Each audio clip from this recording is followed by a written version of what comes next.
এটি একটি চুইঝাল গাছ।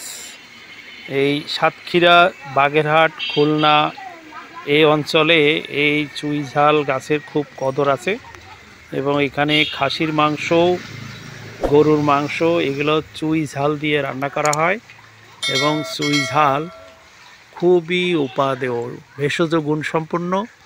এবং এই গাছ, এই যে গাছটি দেখা যাচ্ছে, এটি 1 বছরের বেশি বয়স হয়েছে, কিন্তু একটি পরিপক্ক চুইঝাল হতে প্রায় 4-5 বছর লাগে।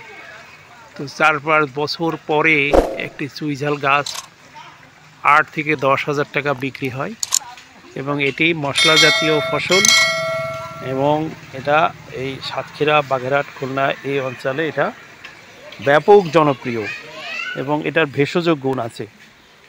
তো যারা দেখলেন সবাইকে ধন্যবাদ।